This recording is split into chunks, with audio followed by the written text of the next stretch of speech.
Very good noon to everyone. What we are doing?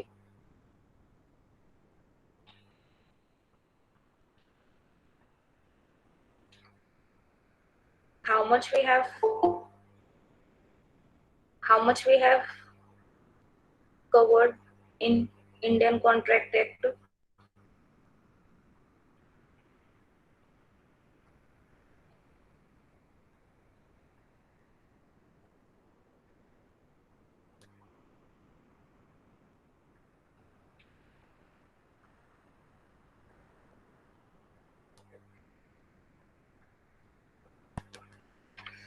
ये सारे parts हम cover कर चुके हैं, ठीक है। Capacity of parties, offer, proposal, offer, communication of offer, ठीक है, एक्सेप्टेंस।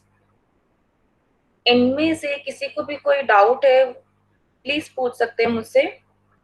कोई डाउट है किसी को? कॉन्ट्रैक्ट, कंटिंजेंट कॉन्ट्रैक्ट, ये पार्ट भी हम कवर कर चुके हैं। Discharge of responsibilities, discharge of responsibilities भी हमने कवर किया है। आशिमा, आपने हैंड रेज किया है, do you have any problem regarding class, regarding any? हाँ जी बोलिए, आवाज आ रही है आपको मेरी?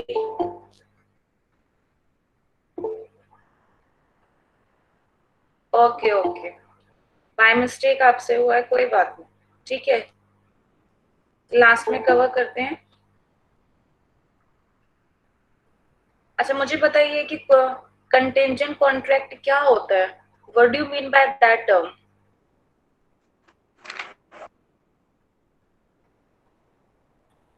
Good afternoon ma'am. Very good afternoon. कौन बताएगा कि कंटिंजेंट कॉन्ट्रैक्ट क्या होता है?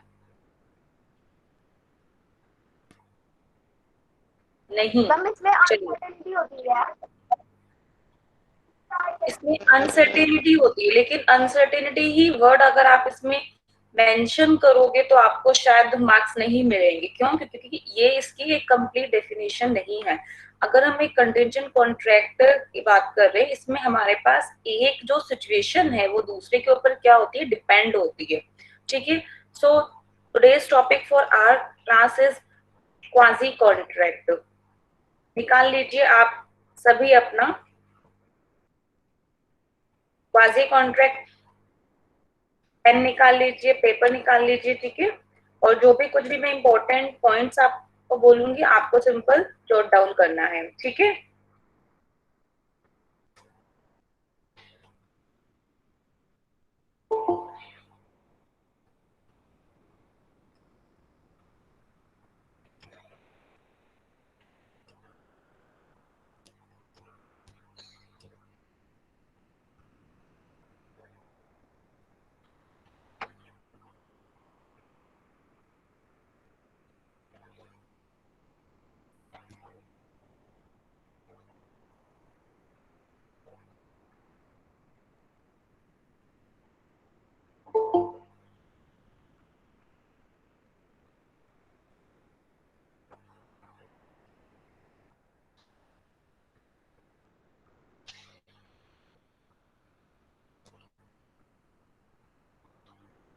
एक मिनट में पेज स्टार्ट कर देती हूँ, एक बार ओपन कर लेती हूँ, ठीक है।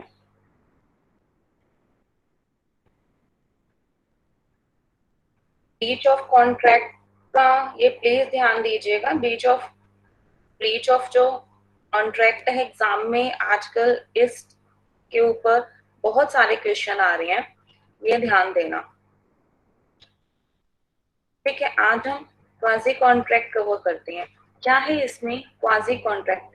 देखो इसका एक सिंपल सा ही मीन है, ठीक है। क्वाजी का मतलब ये क्या होता है कि इट मीन्स कि एक ट्रस्ट है, ठीक है। ट्रस्ट है वो किससे किया गया है? ट्रस्ट किया गया है upon bye the law, law के द्वारा। इट मीन्स कि जो वो कॉन्ट्रैक्ट है एक्चुअल में पार्टीज के बीच में नहीं है, ठीक है। इट मीन्स कि एक पार्टी ने कोई भी प्रपोजल नहीं नहीं दिया, पार्टी ने कोई भी आपको ऑफर नहीं किया और ना ही दूसरी पार्टी ने क्या किया, एक्सेप्ट किया, क्योंकि कॉन्ट्रैक्ट का सिंपल सा एक रूल है कि इसमें एग्रीमेंट होना चाहिए, एग्रीमेंट और एक सेकंड टर्म में enforceable bye the law.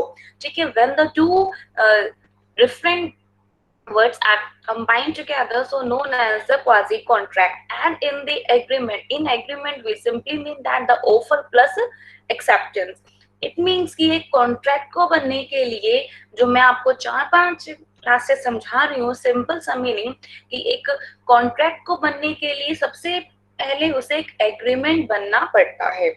Clear? So under the certain special circumstances, a person may receive a benefit to which, ठीक है, एक सिंपल सा ये आप इसको समझिएगा, इट मींस कि एक स्पेशल सर्कमस्टांसेस के कारण से a person may receive a benefit to which the law regards another person, यानी कि एक पर्सन रिसीव करता है बेनिफिट, ठीक है, to which the law regards another person, तो एक लॉ रिगार्ड्स करता है दूसरे पर्सन को as better entitled or for which law considers he should pay it to the other person. It means कि as per the law, simple से लिखा हुआ है, it means एक पर्सन को बेनिफिट हो रहा है और एक पर्सन को पे करना पड़ रहा है। इट मीन्स कि कोई भी नहीं चाहेगा कि मैं यानी कि ए करूं और मुझे कोई भी सामान ना मिले, या फिर मैं इट मीन्स कि पेमेंट करने के बाद भी मैं कोई गुड्स रिसीव ना करूं, मैं कोई भी सर्विसेज रिसीव नहीं करूं। अगर आप एक शॉप पर जाते हैं, ठीक है, सिंपल है, अगर आप वहां पर जा रहे हैं शॉप पर, ठीक है, तो इसमें सिंपल सा मीनिंग होगा कि वहां पर अगर आप गए हैं, आपने कोई भी पेमेंट की, इट मीन्स कि आपको कोई भी गुड्स लेना है, आपको कोई भी जो सर्विसेज है उसे, ठीक है, लेना है, उसे गेन करना है। सो इट मीन्स कि अगर आप वहां पर पे करके आ रहे हैं और कुछ भी बेनिफिट लेके नहीं आ रहे, ना आपने उनके सर्विसेज को गेन किया, ना आपने उनके बेनिफिट को लिया, क्या ये पॉसिबल है? So a person may receive a benefit to which the law regards another person. It means एक पर्सन है, बेनिफिट को रिसीव करता है, to which law regards another person, की जो कि लॉ यानी कि दूसरे पर्सन के लिए, अनदर पर्सन के लिए रिगार्ड्स करता है एज बेटर एंटाइटल्ड फॉर, ठीक है, which the law considers he should pay. It means कि जहां पे लॉ कंसिडर कर रहा है कि उसे दूसरे पर्सन को पे करना चाहिए, even though there is no contract between the parties, even दो पार्टीज के बीच में क्या है, कोई भी कॉन्ट्रैक्ट नहीं है। ये क्लियर हुआ है नहीं? यानी कि even though there is no contract between the parties, these relationships are termed as quasi contract. ठीक है, इन रिलेशनशिप्स को हम क्या बोलते हैं? इन्हें हम क्वाजी कॉन्ट्रैक्ट बोलते हैं। सिंपल सा मतलब है, क्वाजी का मतलब है कंस्ट्रक्टिव कॉन्ट्रैक्ट। इट मीन्स कि जो रिलेशनशिप है वो इटसेल्फ, मान लीजिए दो पर्सन है, ठीक है, दो पर्सन के बीच में कोई एक सिंपल सा कॉन्ट्रैक्ट हुआ था, एक पर्सन ने उसे क्या किया, यानी कि अपनी परफॉर्मेंस को ड्यूली परफॉर्म नहीं किया, ठीक है, if one person does not perform its performance duly, ठीक है, and the second one, ठीक है, is not receiving any kind of the benefits, so the next person or the other person have to pay the compensation as per the contract or as per the law, sorry, ठीक है, as per the law, ठीक है, according to the breach of the contract. अगर आप एक contract को तोड़ते हैं, अगर आप उसे क्या करते हैं, रिमूव करते हैं, तोड़ते हैं, तो यहाँ पे सिंपल सा ही है, ठीक है, इट मीन्स कि आपने, यानी कि वो एक इंग्लिश लॉ के अकॉर्डिंग, एक इंग्लिश कॉन्ट्रैक्ट के अकॉर्डिंग, ठीक है, तो आपने इस वहां पे एक लॉ ने ही दोनों पार्टी को क्या कर दिया है, बाउंड कर दिया है। इट मीन्स कि these relationships are termed as quasi contract और कंस्ट्रक्टिव कॉन्ट्रैक्ट। तभी हम इन्हें एक क्वाजी कॉन्ट्रैक्ट और हम इन्हें कंस्ट्रक्टिव कॉन्ट्रैक्ट कहते हैं। Clear? So these termed as quasi contract or the constructive contract under the English law.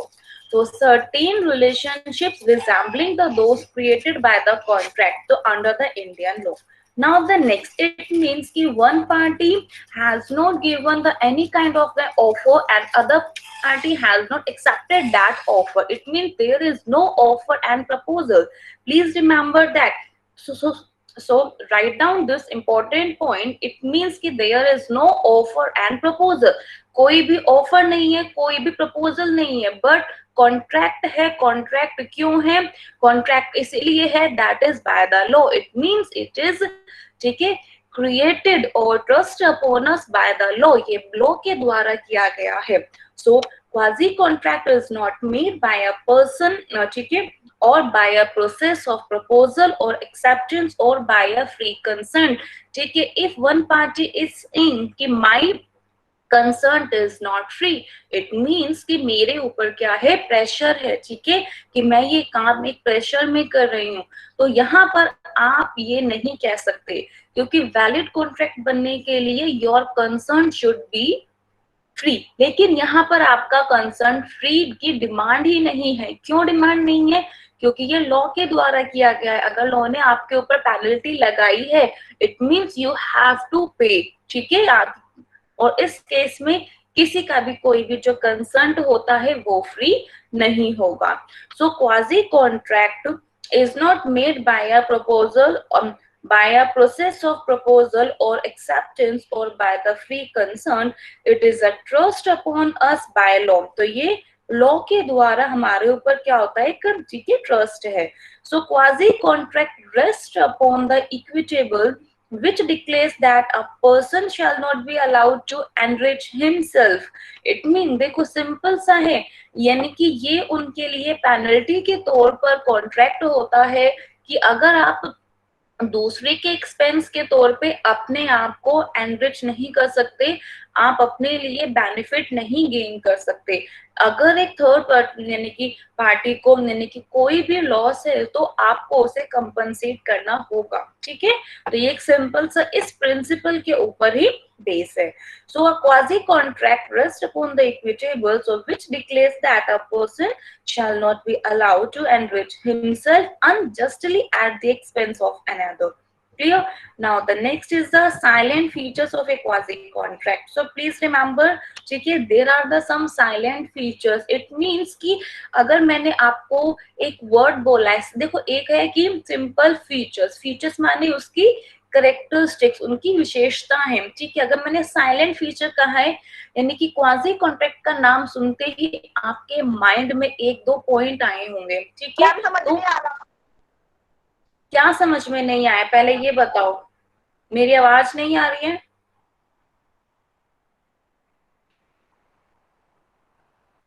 हाँ रिंकी बताइए, आपको क्या समझ में नहीं आया, कौन सा पॉइंट समझ में नहीं आया?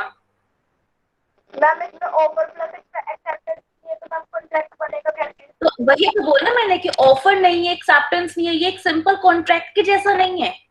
ये एक सिंपल कॉन्ट्रैक्ट नहीं है कि एक ने ऑफर दिया, मान लीजिए आपने, ठीक है ना, किसी का लॉस किया है. अगर आपने किसी भी पार्टी का कोई भी लॉस किया है, लॉस करने के बाद आप तो बिल्कुल भी नहीं चाहोगे कि आप उसको पेमेंट करो, सिंपल सा है.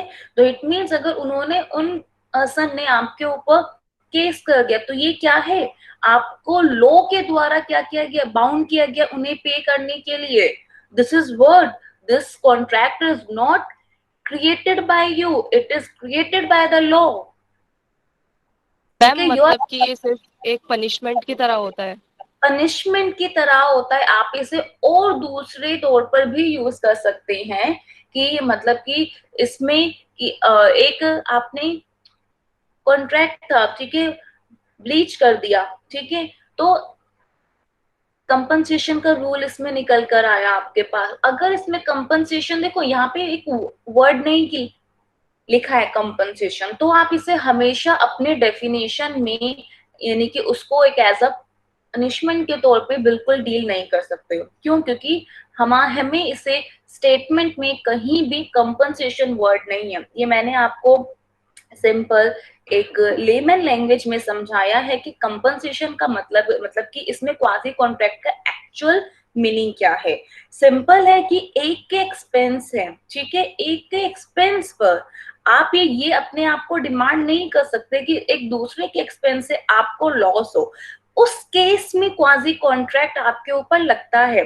अगर एक पार्टी की इंटेंशन होती है कि ठीक है, क्या इंटेंशन है कि यानी कि अगर सेकेंड पार्टी का लॉस होगा उसके बाद मुझे बेनिफिट हो, इस केस में क्वाजी कॉन्ट्रैक्ट लगता है।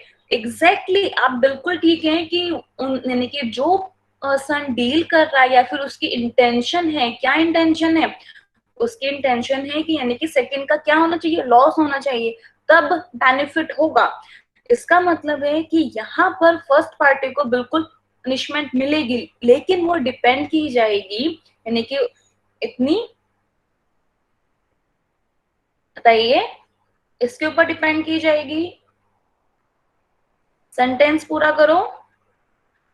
कंपनसेशन अगर इसके ऊपर डिपेंड की जाती है, पेनल्टी इसके ऊपर डिपेंड की जाती है कि इंजरी कितनी है, ठीक है, कि यानी कि अगर उस पार्टी को कॉस्ट आई है तो यानी कि उस पार्टी की जो कॉस्ट है वो कितनी है, इसके ऊपर डिपेंड की जाएगी। ये एक सिंपल सा है, ठीक है।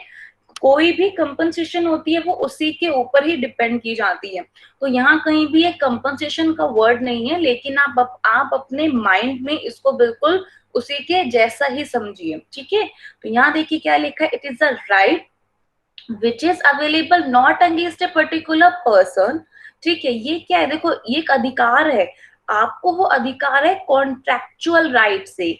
तो यहाँ पर अगर कॉन्ट्रेक्चुअल राइट आ गया तो इटसेल्फ इस कॉन्ट्रेक्चुअल राइट में इंक्लूड है ब्रीच ऑफ कॉन्ट्रैक्ट। मैं बार बार एक्सप्लेन कर रही हूँ, इटसेल्फ कॉन्ट्रेक्चुअल राइट। यहाँ एक डेफिनेशन है, आपको कुछ टेक्निकल वर्ड्स हैं वो लर्न करने पड़ेंगे, अदरवाइज आपको मार्क्स नहीं मिलेंगे। उसके बाद आप कंपनसेशन की लाइन इंक्लूड कर सकते हो।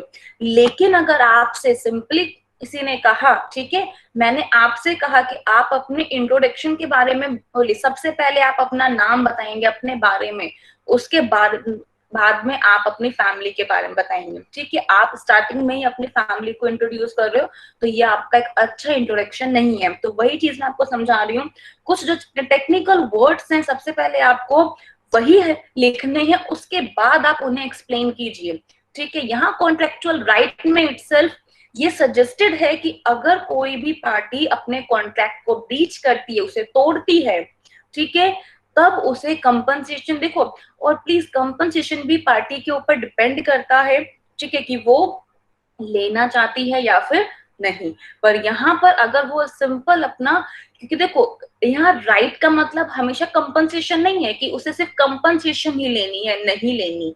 मान लीजिए एक पार्टी को कंपनसेशन नहीं लेनी, ठीक है, अपने कुछ अधिकार लेने, अपने कुछ राइट्स लेने हैं, तो वो भी आपका क्वाजी कॉन्ट्रैक्ट के अंदर कवर होगा।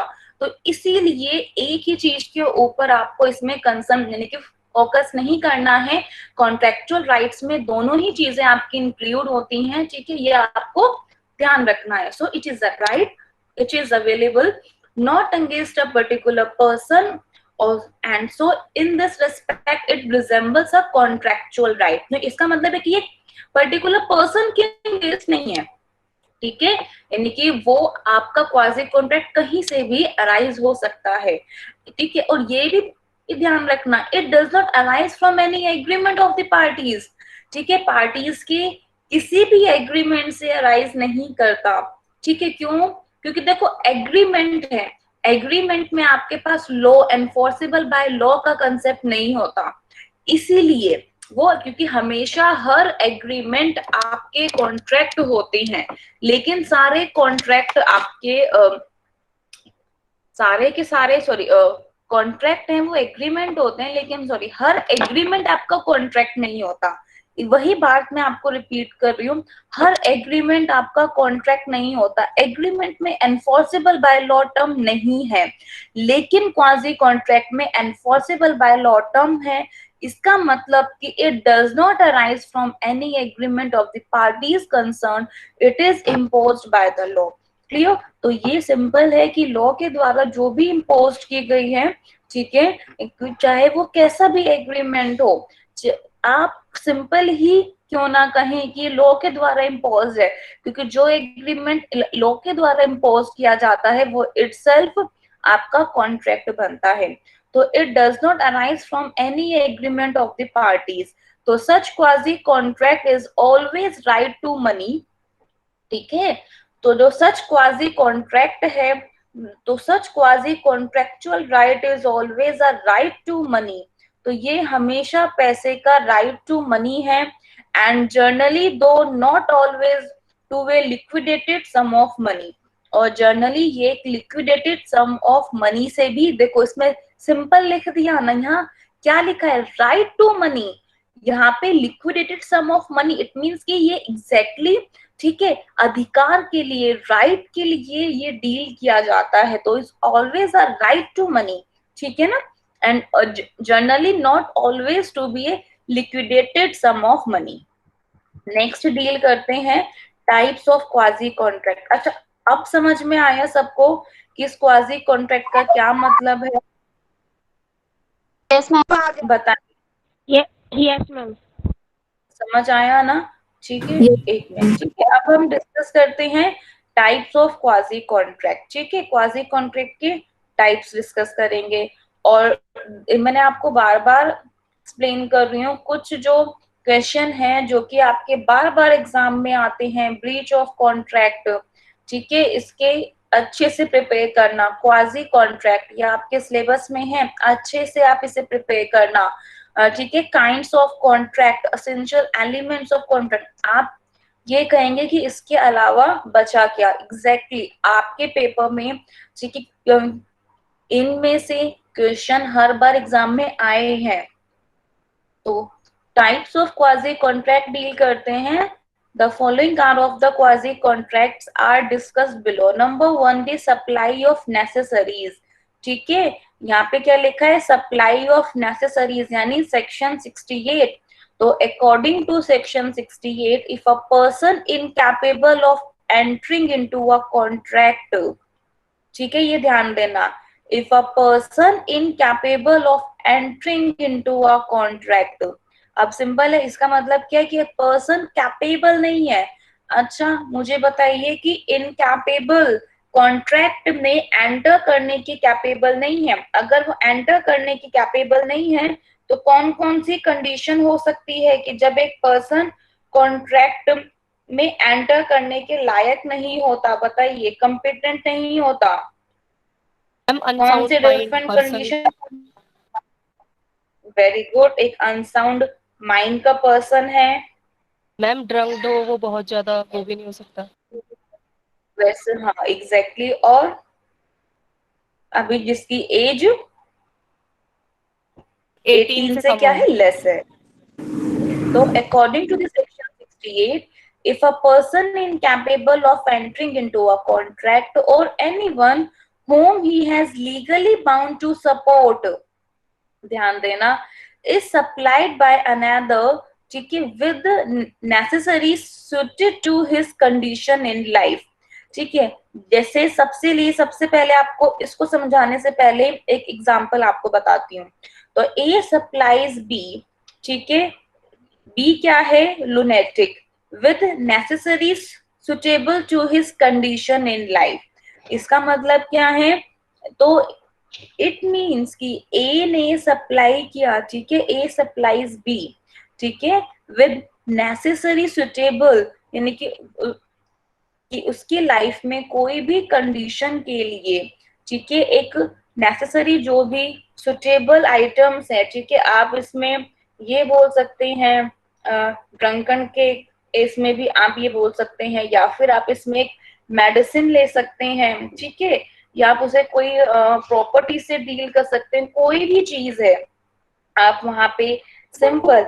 एक लुनेटिक का मतलब क्या होता है, a person who is mentally ill, ये वर्ड है, ठीक है, यही वर्ड आपको यहाँ लिखना पड़ेगा। इट मींस ए ने सप्लाईज किया है बी को, ठीक है, बी को सप्लाई किया है, ए इज एंटाइटल, इसका मतलब क्या है, ए क्या है, ठीक है, ए है लुनेटिक, क्योंकि आगे यहाँ देखिए यहाँ पे क्लियर नहीं है कौन है, लेकिन सिचुएशन के हिसाब से ए है, क्योंकि ये ए के लिए रेफरेंस में यहाँ कॉमा लगा है, इट मीन्स कि लुनेटिक वर्ड ए के लिए है, इसका मतलब ए मेंटली इल है, ठीक है।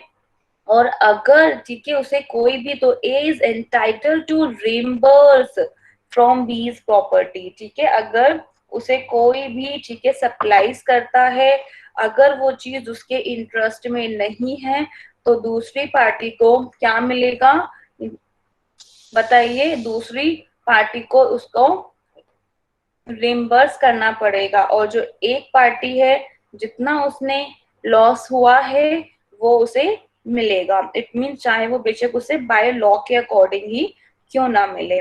तो वही सिंपल लिखा है, वन पर्सन एक कॉन्ट्रैक्ट करने में कैपेबल नहीं है, इसका मतलब कि ये मिस्टेक किसकी है, मैं दोबारा आपसे डिस्कस कर रही हूँ, ये मिस्टेक किसकी है, ये मिस्टेक उस पर्सन की है जो कि बिल्कुल साउंड माइंड का है, कि उसे ध्यान रखना है कि किसके साथ हमें कॉन्ट्रैक्ट करना चाहिए या फिर किसके साथ हमें कॉन्ट्रैक्ट नहीं करना चाहिए।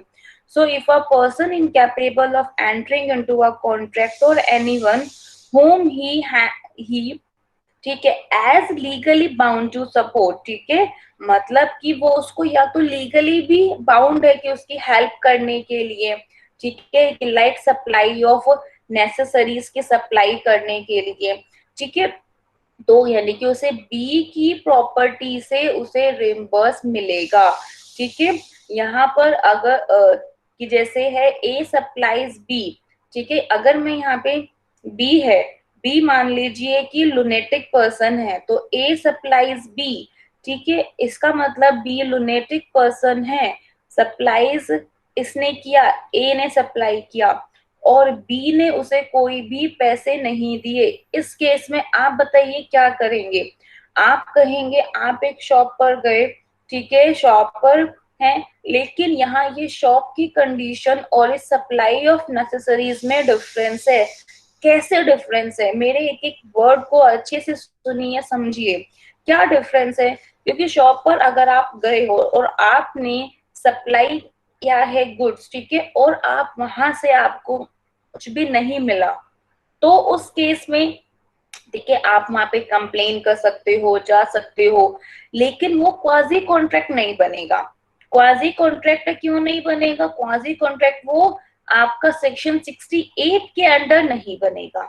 बस ये ध्यान रखना कि जैसे लीगली बाउंड है, कि मान लीजिए ए है, ए ने सप्लाई किया है बी को, क्योंकि बी, अब आपको शायद ये एग्जांपल और ढंग से समझ में आएगा कि जब मैंने आपको एक्सप्लेन कर रही हूँ कि बी अगर एक लुनेटिक पर्सन है, जो कि एग्जांपल के अकॉर्डिंग है, ठीक है, फर्स्ट केस आपको समझाने के लिए ही बताया था, ठीक है। अगर ए सप्लाई कर रहा है बी को जो कि लुनेटिक है, इट मीन्स कि जो कि मेंटली इल है, उसे क्या सप्लाई कर रहा है कि यानी कि वो ठीक हो जाए, इसका मतलब क्या है कि यहाँ पर कोई भी कंपनसेशन का तो है नहीं, तो यहाँ इट मीन्स कि उसने क्या किया, ए को बी को उसने सप्लाई किया उसकी लाइफ की कुछ इंपॉर्टेंट, ठीक है, चीजें या फिर नेसेसरीज। अब वो नेसेसरीज में आपके लिए फूड आ सकता है, कुछ भी आ सकता है, और बी ने रिफ्यूज कर देता है पेमेंट करने के लिए,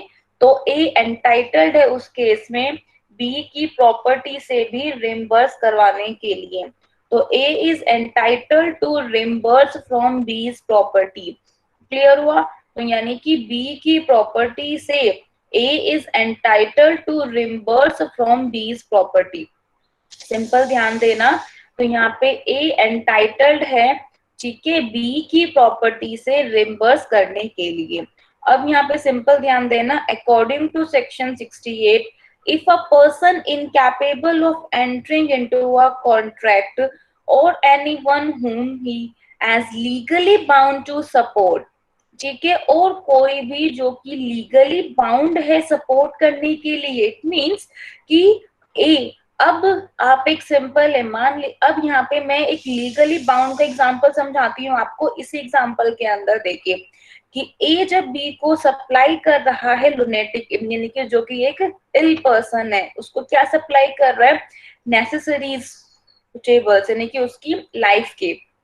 अब ए यहाँ पर इसीलिए सप्लाई कर रहा है, अगर क्यों, क्योंकि वो लीगली बाउंड है, ठीक है। मान लीजिए उसके ऊपर एक रिस्पॉन्सिबिलिटी है या फिर वो लीगली बाउंड है, ठीक है, वो एक रिस्पॉन्सिबिलिटी के तौर पर भी कि वो एक बी को क्या कर रहा है, केयर टेक कर रहा है उसका।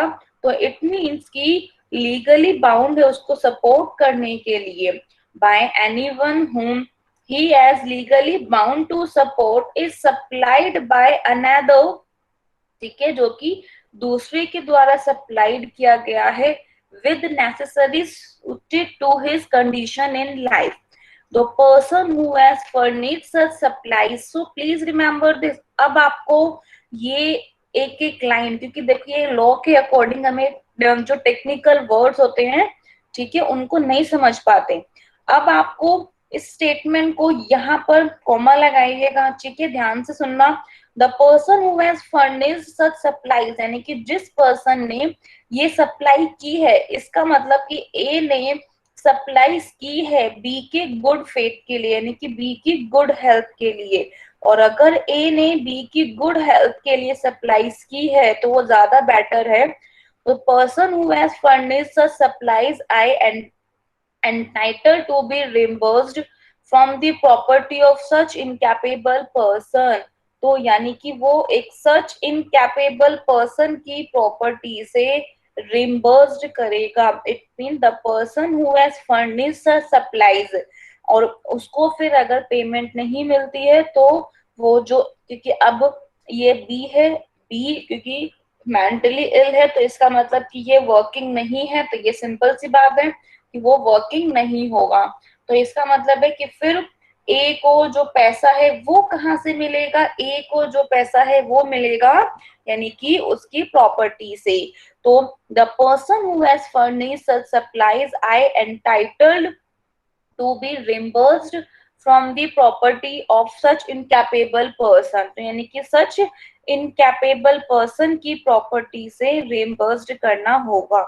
इसका मतलब कि A supplies B a lunatic with necessaries suitable to his condition in life, A is entitled to reimburse from B's property। तो यानी कि B की प्रॉपर्टी से तो A is entitled to reimburse from B's property। Clear? क्या section 68 समझ में आया सबको? Yes ma'am. ठीक है, मैंने बहुत ढंग से आपको समझा दिया है।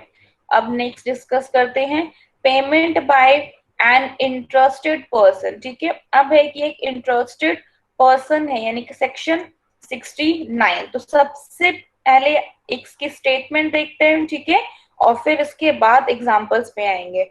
तो a person who is interested in payment of the money, यानी कि एक पर्सन है who is interested in payment of money, ठीक है, which another is bound by law to pay, यानी कि एक पर्सन है, ठीक है, एक पर्सन है who is interested in payment of money, ठीक है, जो कि पैसे की, मनी की पेमेंट में जो कि पर्सन इंटरेस्टेड है, which another is bound by law, ठीक है, जो कि लॉ के द्वारा क्या किया गया, बाउंड किया गया पे करने के लिए। सिंपल है, ठीक है, यानी कि ये पर्सन है, एक पर्सन है, यानी कि इसको क्या करना है, पे करना है।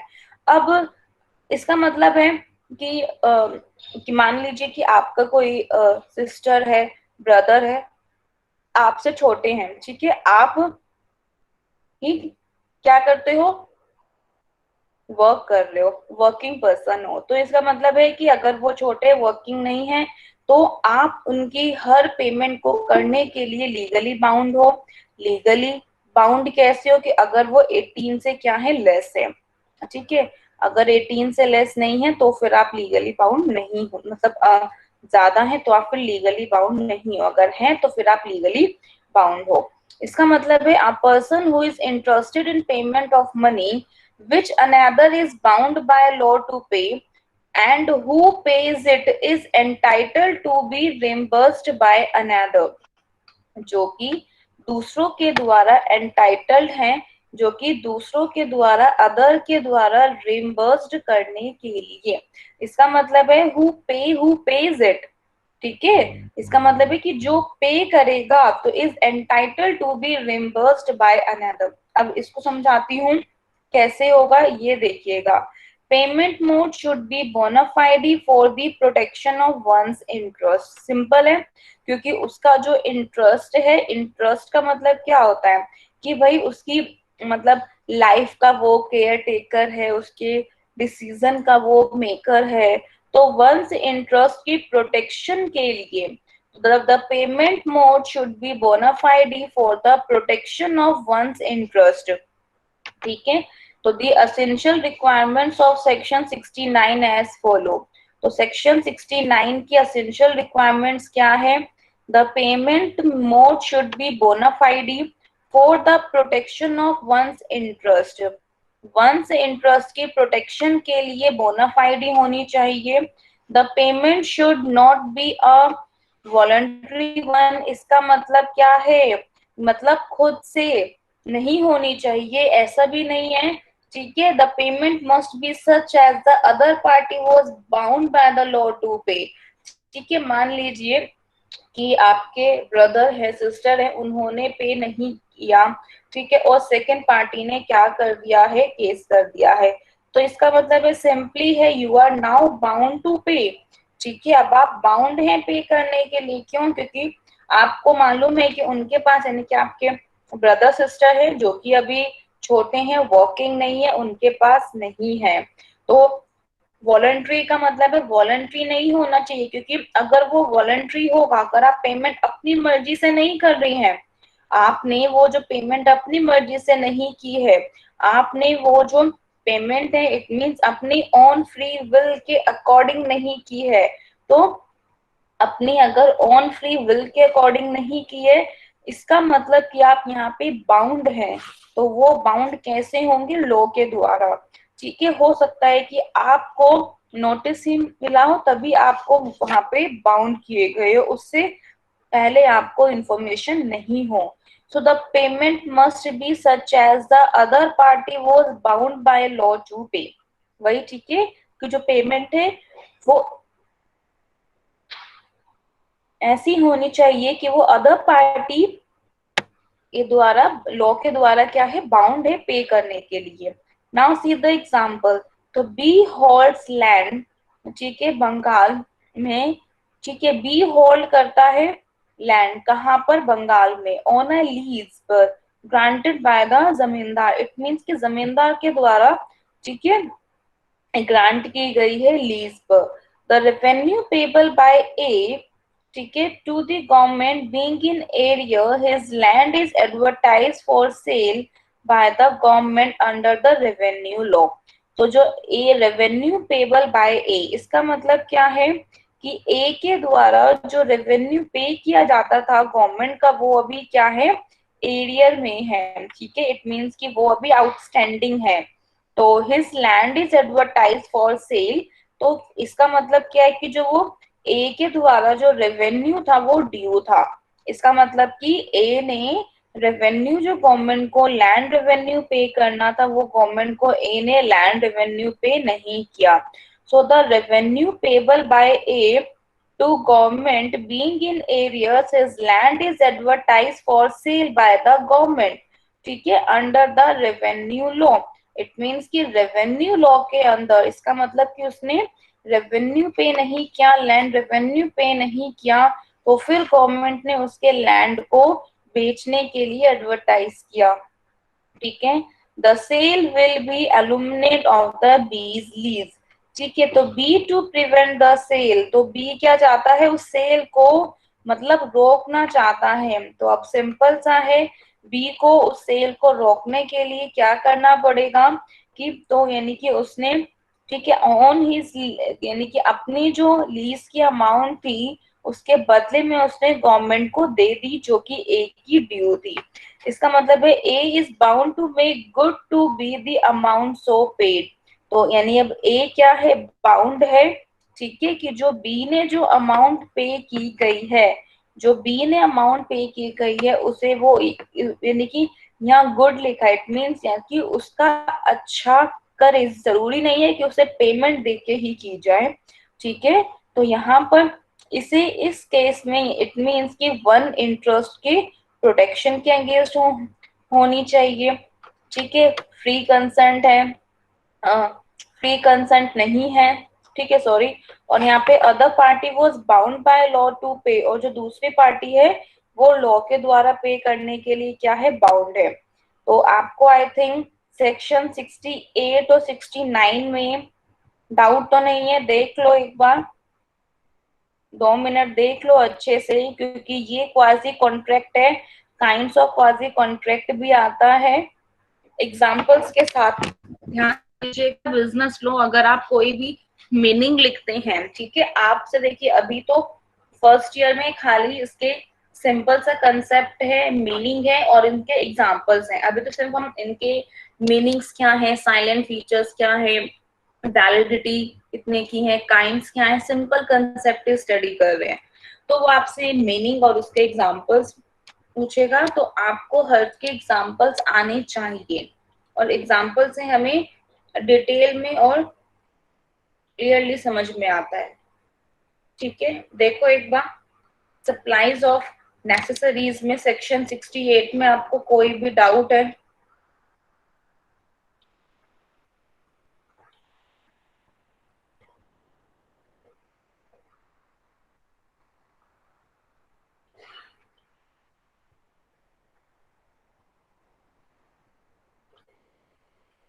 बताइए, सभी को क्लियर हो गया?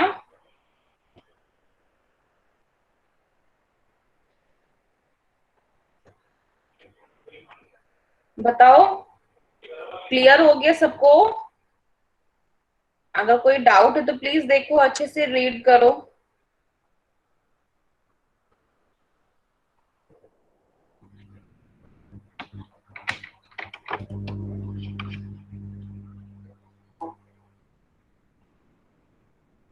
मैम सेक्शन 69 एक बार और बता दो।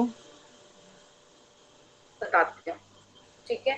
जैसे सिंपल है कि मान लीजिए कि जैसे आपने अपनी आपकी आप और आपके जो, एक एग्जांपल लेती हूँ, फैमिली का नहीं लेती, तो चलो फ्रेंड्स का लेती हूँ। अर्लियर मैंने आपको फैमिली का दिया था, अब मैं फ्रेंड्स का एग्जांपल लेती हूँ, ठीक है। आप और आपकी फ्रेंड है, गए हैं, ठीक है, खाने के लिए गए हैं या फिर एक सिंपल, तो मान लीजिए ट्रीट थी फ्रेंड के साइड से, लेकिन बाय चांस वो अपना पर्स नहीं लेके आए, ठीक है।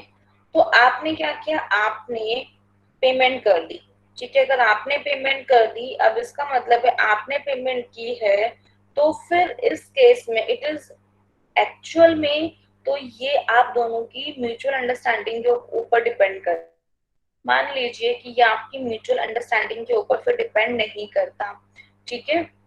तो वही लिखा है, who pays it is entitled to be reimbursed by another, जो कि दूसरे के द्वारा, it means a person who is interested, it means a person कौन है, आप हैं, अपने आप को लगाइए, a person who is interested in payment of money, ठीक है। आपने पेमेंट की है, आप इंटरेस्टेड हैं मनी की पेमेंट करने के लिए, which another is bound by law to pay, इसका मतलब है पे दूसरी पार्टी को करना था, क्योंकि लॉ ऑब्वियसली अगर आप मान लीजिए मैकडी जाते हैं, वहां से लेकर वहां आपने खाया है, तो obviously you are bound to pay, pay करने के लिए बाउंड, और वो भी लॉ के द्वारा, ठीक है। लेकिन इस केस में जो मैंने आपको एग्जांपल दिया, वहां पर आप दोनों ही बाउंड हैं, ठीक है। ये तो आपको पता है ना कि पे किसे करना था, आपके फ्रेंड को पे करना था, तो आपकी आइज में कौन है बाउंड, आपकी आइज में आपकी फ्रेंड है बाउंड पे करने के लिए। तो which another is bound by law to pay, जो कि ठीक है लॉ के द्वारा बाउंड किया जाता है पे करने के लिए, and who therefore page it, और जो कि उसे पे करता है, ठीक है, एंड हु पेज इट, ठीक है, इसका मतलब है, ध्यान दीजिए, हु पेज इट इसका मतलब बाउंड आपकी फ्रेंड थी लेकिन पे आपने किया, now you are entitled to be reimbursed. अब आप क्या हो, एंटाइटल्ड हो, और आपको 2 घंटे बाद या अगले दिन आपकी फ्रेंड वो ही रिटर्न कर देती है, ठीक है। तो आप उस केस में, तो यहाँ मैंने, क्योंकि आपकी म्यूचुअल अंडरस्टैंडिंग के ऊपर है, तो हम यहाँ पे एक वर्ड यूज कर रहे हैं रिटर्न। तो यहाँ है, अदरवाइज हम एक लीगल सेंस में वर्ड यूज करते हैं reimbursed। So and who pays it is entitled to be reimbursed by another, ठीक है, जो पे करता है, तो and who pays it is entitled to be reimbursed by another, जो पे करता है वो दूसरों के द्वारा, अनदर के द्वारा रिम्बर्स्ड करने के लिए एंटाइटल्ड होगा। The essential requirements of section 69 as follow।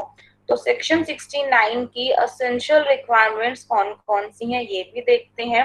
Now the essential requirements of section 69, the payment mode should be bona fide, ठीक है, for the protection of, obviously bona fide है, ठीक है। इंटेंशन आपकी क्या थी, आपकी इंटेंशन क्या थी, आपकी अपनी फ्रेंड के इंटरेस्ट को बचाने की, आपके अपनी फ्रेंड को प्रोटेक्ट करने की, ठीक है। ऑब्वियसली आपने ये अपनी अपनी विल से नहीं किया, वहां पे सिचुएशन ही ऐसी क्रिएट हो गई, अदरवाइज आपकी फ्रेंड पे करती तो फिर आप पे नहीं करते। तो इट मीन्स कि should not B voluntary one. The payment must be such as the other party was bound by law to pay। तो payment must be such as, payment ऐसी होती है, other party was bound by law to pay, it means कि जो दूसरी party है law के द्वारा पे करने के लिए क्या है, बाउंड है। तो वही सारे सिचुएशन आपको एक एग्जांपल देके, अब बताइए, अब समझ में आया? Yes ma'am. Yes ma'am. अब तो मैंने, क्योंकि ये इससे समझ में नहीं आया होगा, अब आप इसको, इस एग्जांपल को भी रीड करोगे ना, क्लियरली समझ में आ जाएगा।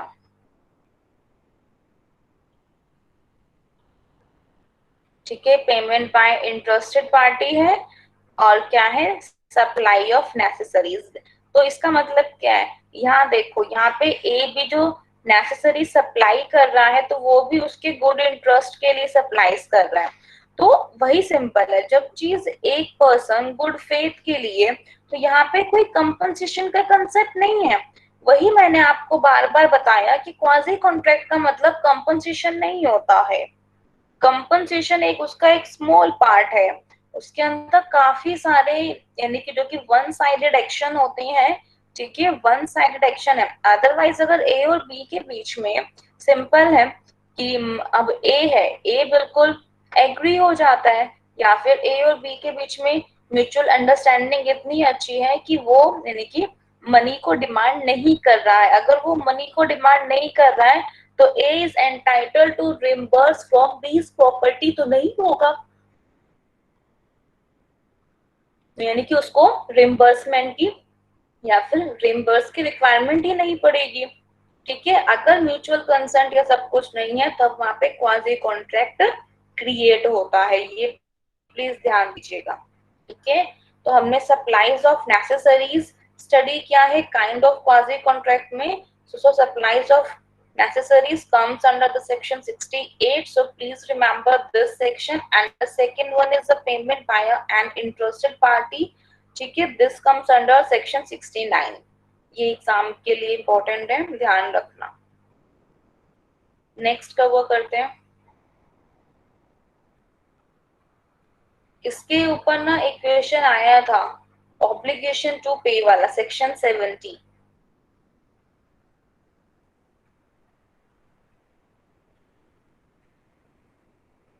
ये काइंड्स है, 3 काइंड्स ही बचे, इसके बाद आप क्या, sales of goods sect start करेंगे।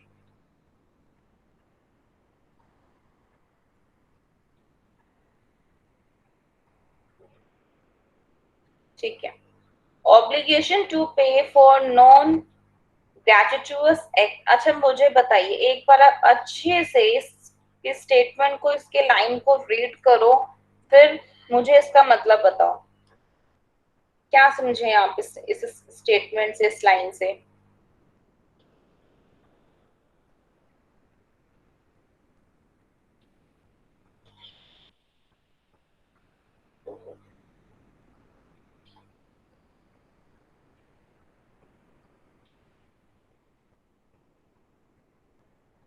ठीक है, और ये जो एक्ट है इसका मतलब क्या है कि अपनी मर्जी से नहीं किया। ग्रेचुटस का मतलब क्या होता है, अपनी इच्छा से नहीं किया, ध्यान रखना, ऑप्शनल। ठीक है, अपनी मतलब की मर्जी से नहीं किया, ये ध्यान रखना।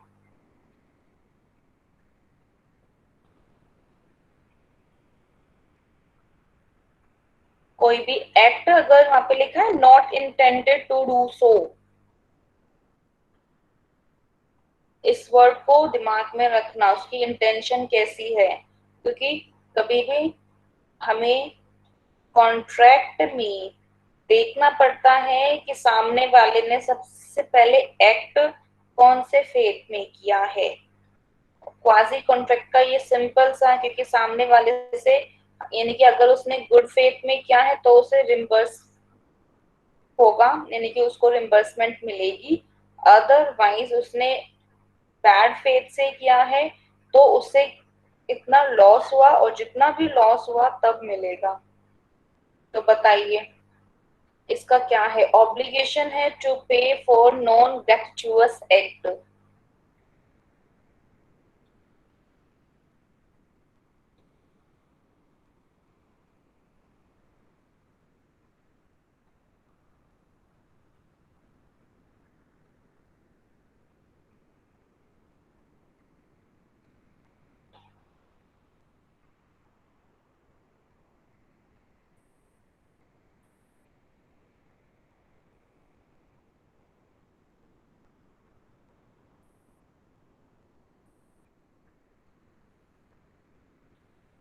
बताओ, एक्सप्लेन करो। एक मिनट, ठीक है। व्हेन अ पर्सन लॉफुली, कौन बताएगा, जल्दी बताओ। कोई भी नहीं, चलिए जब एक पर्सन लॉफुली एग्जाम्पल कुछ देगी। कर क्या मैम? हाँ बताओ। जब एक पर्सन लॉफुली कुछ करता है दूसरे पर्सन के लिए या कुछ उसे देता है, लेकिन उसकी इंटेंशन ये नहीं होती है कि मतलब वो ये करे, फिर भी उसे करना पड़ता है। और जो दूसरा पर्सन होता है जिसके लिए वो करता है, वो उसका बेनिफिट बहुत एंजॉय करता है, लेकिन बाद में उसे कंपनसेशन दी जाती है कि बाद में वो अपना जो उसने उसके लिए या तो उसको दिया है कंपनसेशन दो या तो उसकी या तो पेमेंट करो। पेमेंट ठीक है, करो। गुड। ठीक है, सिंपल सा ही मतलब है। इसका मतलब क्या है कि एक मैंने आपको बताया था, एग्जांपल भी दिया था। मान लीजिए आपके घर में है कोई डीलर है, वो आए हुए मतलब है, या फिर वो आपके पापा के फ्रेंड हैं, ठीक है, आए हैं और वो उनके पास कुछ ना कुछ क्या था, सामान था। इसका मतलब कि वो उसको लेके आए हैं। ठीक है, अगर वो उसे लेके आए हैं और बाय चांस उन्होंने अपने कुछ बॉक्सेस हैं वो क्या कर दिए हैं, छोड़ दिए हैं, या फिर वो बाय मिस्टेकली क्या हो गए हैं, भूल गए हैं। अगर ये एक मैंने सिंपल से एग्जांपल दे रही हूँ, ठीक है, भूल गए हैं और आपने क्या किया, उनको यूज कर दिया। अब now you are bound to make the payment or you are bound to make the compensation। अब आप यहाँ पे पेमेंट करने के लिए और यहाँ पे कंपनसेशन को करने के लिए क्या है, बाउंड है। तो वही ध्यान देना कि latter is bound to make the payment and the latter is bound to make the compensation. तो वही लिखा है, obligation to pay for non gratuitous act section है 70। When a person lawfully does anything for another person.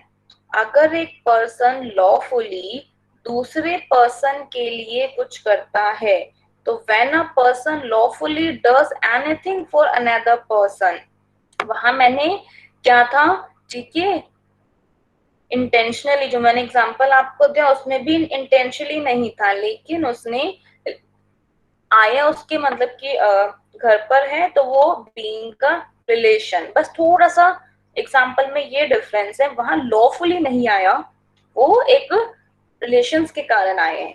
तो यानी कि when a person lawfully does anything for another person और delivers anything to him, और यानी कि कोई भी उसको क्या करता है, डिलीवर करता है, और डिलीवर्स एनीथिंग टू हिम, ठीक है, not intending to do so, तो यानी कि वो एक ऐसा नहीं करना चाहता था, ठीक है, लॉफुली उस पर्सन के लिए, और ना ही उसे कोई भी चीज डिलीवर करना चाहता था। उस केस में क्या है, सच पर्सन, सच अदर पर्सन, देखो अगर इंटेंशनली उसने ऐसा नहीं किया, अब इसको आप बाय मिस्टेक भी मान सकते हैं, ठीक है, इसका मतलब है कि देखो कि कोई भी एक एक्ट था, आप उसे करना नहीं चाह रहे थे, लेकिन वो एक्ट आपसे हो गया, तो वो एक्ट आपकी मिस्टेक की डेफिनेशन में आता है। मिस्टेक का मतलब क्या है कि ठीक है, आपने ध्यान नहीं दिया या फिर आपके इस एक्ट की वजह से हो गया, सो ये मिस्टेक की वजह से आएगा। तो वही लिखा है, such another the person enjoys the benefit, ठीक है, और जो सच अदर पर्सन है वो बेनिफिट एंजॉय करता है, तो not intending to do so gratuitously, तो such other person enjoys the benefit, तो सच अदर पर्सन है वो बेनिफिट को क्या कर रहा है, एंजॉय करता है। The latter is bound to make the compensation to the former, तो जो बाद में वाला है, इट मींस अदर पर्सन है, is bound to make the compensation, वो टू द फॉर्मर, यानी कि फर्स्ट वाले को वो क्या है, कंपनसेशन देने के लिए, मेक करने के लिए बाउंड है। तो the latter is bound to make the compensation to the former in respect of और रिस्टोर द थिंग्स, ठीक है, टू डन और डिलीवर्ड। अब सिंपल एग्जांपल के तौर पे a tradesman leaves goods at b, ठीक है, एक ट्रेडमैन है, लीज करता है goods at B's house by mistake, ठीक है, इसका मतलब है ए कौन है, ट्रेडमैन, जो मैंने आपको एग्जांपल दिया उसमें भी कुछ इसी टाइप का एग्जांपल दिया कि ठीक है, आपके जो फ्रेंड के, आपके पापा के जो फ्रेंड है वो आए हैं, ठीक है, और उन्होंने बाय मिस्टेकली गुड क्या कर दिया, आपके घर पे वो मतलब कि छोड़ दिया या फिर उनसे रह गया। It means कि a tradesman leaves goods at B's house by mistake. B treats the goods as his own. देखो अब यहाँ पे B ने एक्शन क्या किया, अब यहाँ पे मिस्टेक अगर A से हुई है तो फिर इसका मतलब कि B से भी मिस्टेक हुई है। B से क्या मिस्टेक हुई है कि उसने इन्फॉर्म नहीं किया A को गुड्स के रिगार्डिंग। अगर उसने A को इन्फॉर्म नहीं किया और A के याद आ जाता है कि वो गुड्स बाय मिस्टेकली B के घर छोड़ दिया, तो now he is bound to pay for them. तो अब वो इट मीन्स कि देखो अभी तक इसका मतलब है कि बी ने, मान लीजिए बी ने वही जो गुड्स हैं यूज नहीं किया, तो क्या ए और बी के बीच में कोई क्वाजी कॉन्ट्रैक्ट अकर हुआ, एग्जिस्ट किया? बिल्कुल भी नहीं। तो ए और बी के बीच में कोई भी क्वाजी कॉन्ट्रैक्ट, ठीक है, अराइज ही नहीं हुआ। क्यों नहीं हुआ बताओ? ए और बी के बीच में कोई भी क्वाजी कॉन्ट्रैक्ट है वो अराइज क्यों नहीं हुआ? क्योंकि ठीक है, अगर ए अपना गुड्स लेने आएगा तो बी उसको क्या कर देगा, रिटर्न कर देगा। अब यहाँ क्या, अब मान लीजिए बी ने उन गुड्स को क्या कर दिया, यूज कर दिया। अगर बी ने उन गुड्स को यूज किया, क्या इस केस में ठीक है आपका क्वाजी कॉन्ट्रैक्ट होगा? एग्जैक्टली इस केस में आपका क्वाजी कॉन्ट्रैक्ट अगर करेगा। क्यों?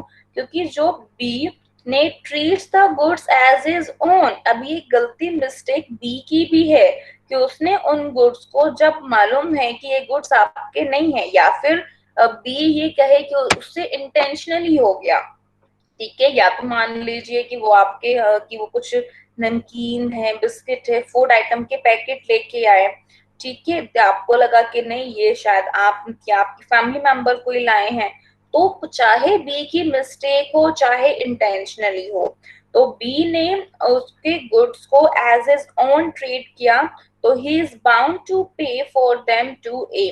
तो यानी कि वो बाउंड है, ठीक है, ए को पे करने के लिए। तो वही लिखा है, ही is bound to pay for them to ए, ये ध्यान रखिएगा। तो वो वहां पे क्या है, बाउंड है, ठीक है, ही is bound to pay for them to ए, ए के लिए वो पे करने के लिए बाउंड है। एक मिनट, कहाँ चला?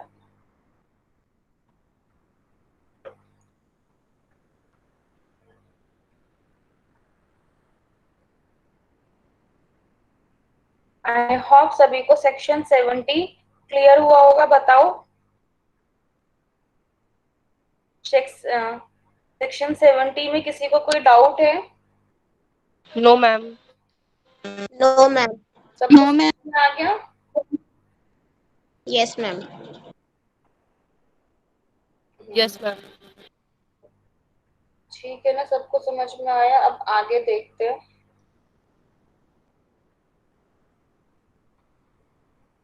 अब है सेक्शन 71। एक बार 71 रीड करो, आपको क्या समझ में आया, कहाँ आपने समझने में गलती की, और फिर मैं आपको एक्सप्लेन करती हूँ, बताती हूँ।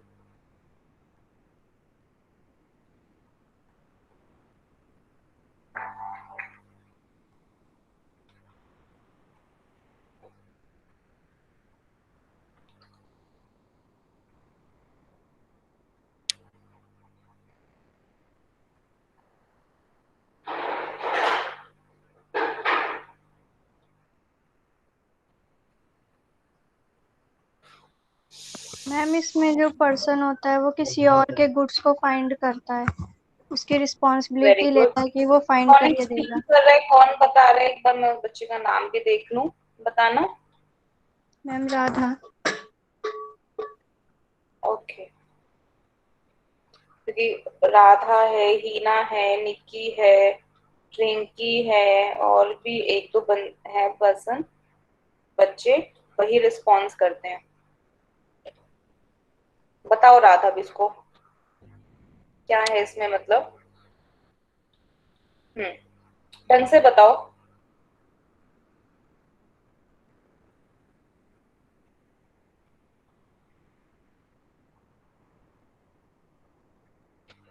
बताइए, एक्सप्लेन करो।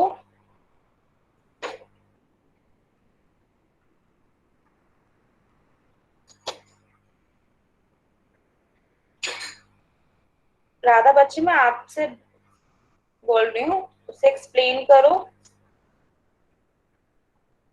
मैम इसमें जो पर्सन होता है वो किसी और के गुड्स को फाइंड करता है, वो किसी ठीक है। मैम जो पर्सन होता है उसकी रिस्पॉन्सिबिलिटी होती है कि वो गुड्स को फाइंड करे। उसकी रिस्पॉन्सिबिलिटी होती है वो गुड को गुड्स को फाइंड करे, बस सिंपल सा। और मैम उसकी आगे कुछ रिस्पॉन्सिबिलिटी नहीं भी है। है और मैम उसकी जमानत भी देगी।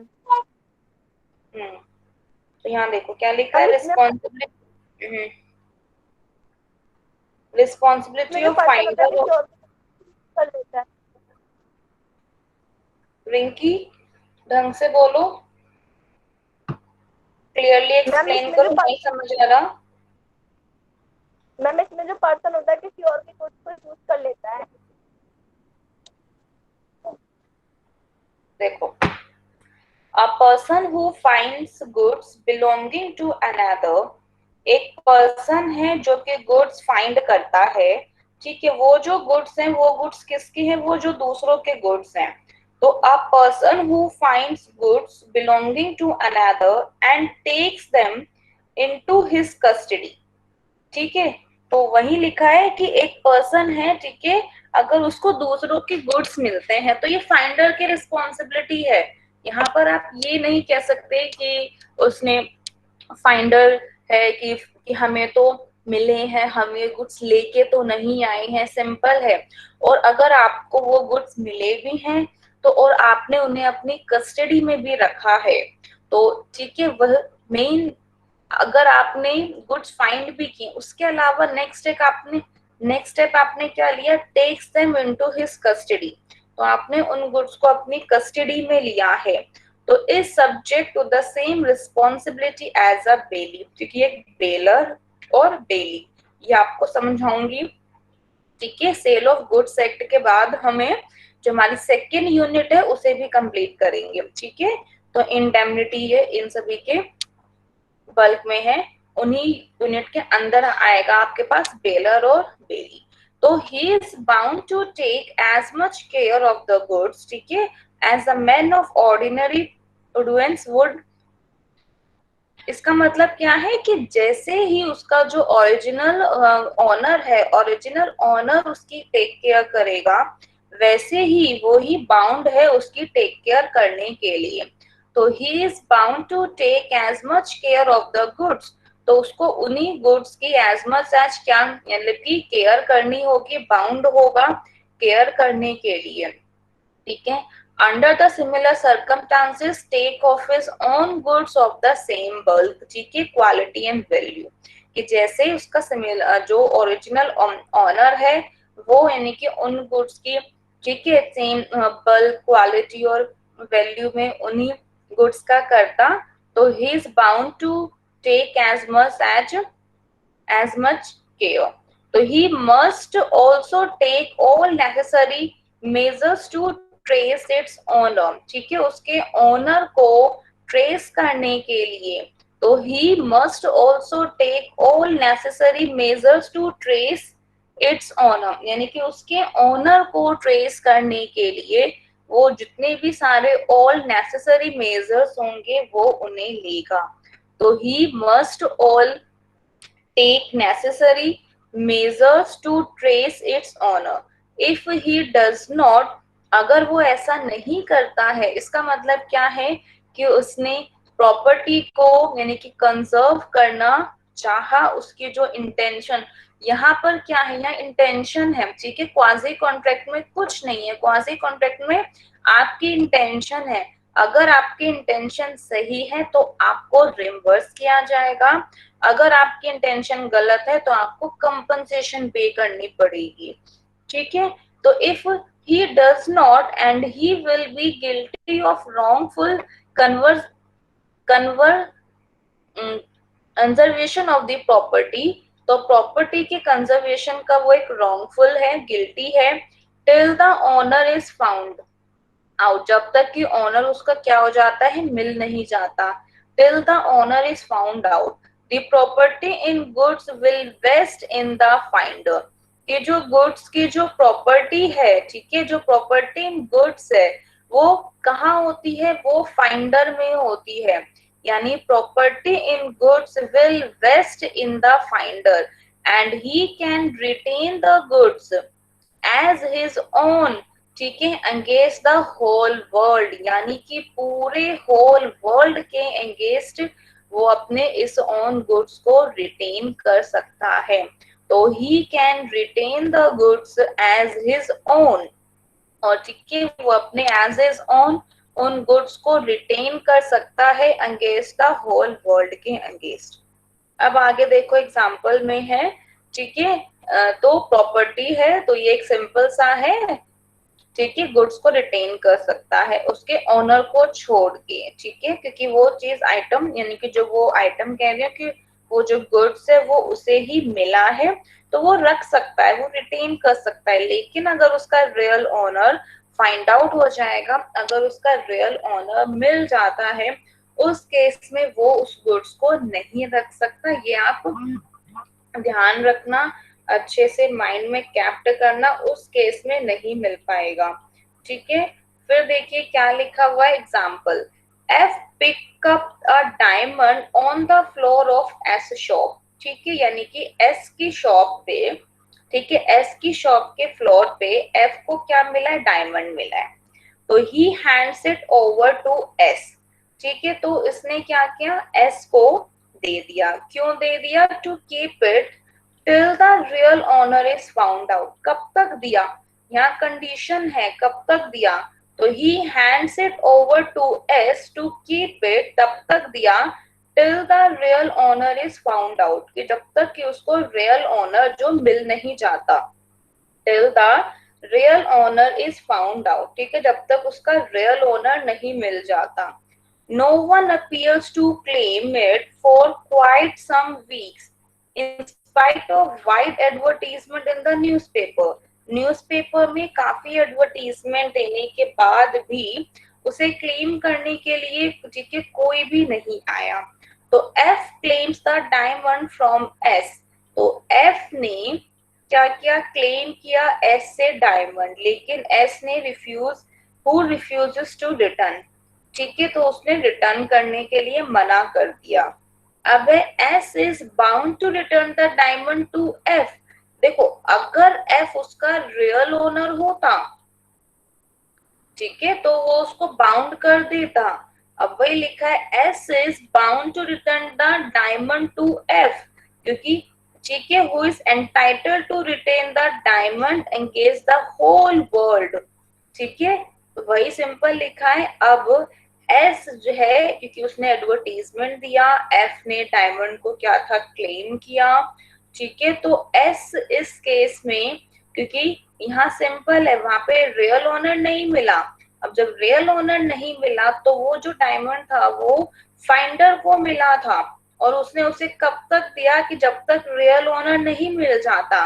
रियल ओनर नहीं मिला तो उस केस में F ने डायमंड S से मांगा और S ने अब मना कर दिया, तो इस केस में ये क्वाजी कॉन्ट्रैक्ट बना। क्वाजी कॉन्ट्रैक्ट का सेक्शन है आपका सेक्शन 71। तो सेक्शन 71 में है responsibility of finder of the goods, goods के फाइंडर की रिस्पॉन्सिबिलिटी, ठीक है, तो यानी कि रिस्पॉन्सिबिलिटी नहीं थी, इसका मतलब कि फाइंडर है F ने अपनी पूरी कोशिश की S के ऊपर रिस्पॉन्सिबिलिटी देके, लेकिन वो फुलफिल नहीं हुई, तो वो जो डायमंड है वो बिलोंग करता है किससे, वो डायमंड आपका F से ही बिलोंग करेगा।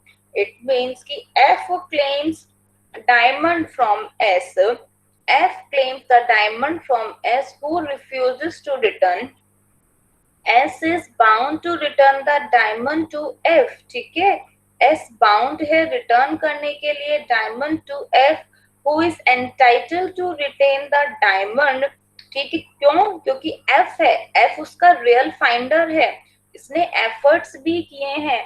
अगर इसका रियल ओनर मिलता है तो वो जो गुड्स है रियल ओनर का है, अब उसका रियल उसको वो नहीं मिलता है, इसका मतलब है वो गुड्स अब रियल ओनर का नहीं है। तो who is entitled to retain the diamond against the whole world except the true owner, तो जो entitled है रिटेन करने के लिए डायमंड, ठीक है, against the whole world के against except the true owner, यानी कि true owner को छोड़ के, तो except the true owner, जो true owner है true owner को छोड़ के। पहले बताइए इसमें किसी को भी कोई डाउट है रिस्पॉन्सिबिलिटी ऑफ फाइंडर का और लास्ट का डिसीजन F के पास ही क्यों आया, ये क्लियर हुआ? Yes ma'am. क्योंकि ये सेक्शन 71 क्वाजी कॉन्ट्रैक्ट बना, मतलब कॉन्ट्रैक्ट ना चाहते हुए भी जहां कॉन्ट्रैक्ट आपको एग्जिस्ट करता है, इट मींस कॉन्ट्रैक्ट ना चाहते हुए भी आपका कॉन्ट्रैक्ट क्रिएट हुआ है, तभी वो आपका क्या है, क्वाजी कॉन्ट्रैक्ट है। ठीक है, तो आगे मूव ऑन होते हैं, बढ़ते हैं। ये तो एक बहुत इजी है, समझिए इसे। मिस्टेक और कर्जन का मतलब क्या होता है, प्रेशर में। आगे करो, अब है सेक्शन 72। सेक्शन 72 बताओ, रीड करो, एक बार अच्छे से रीड करो, फिर मुझे एक्सप्लेन करो, बहुत सिंपल है।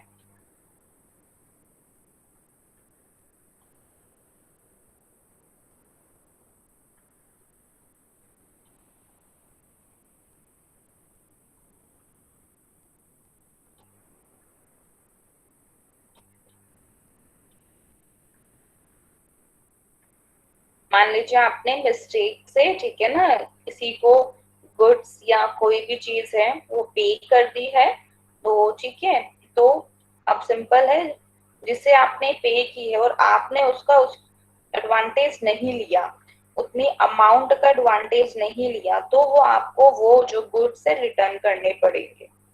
This is the simple one. बताओ अब इसको कौन एक्सप्लेन करेगा?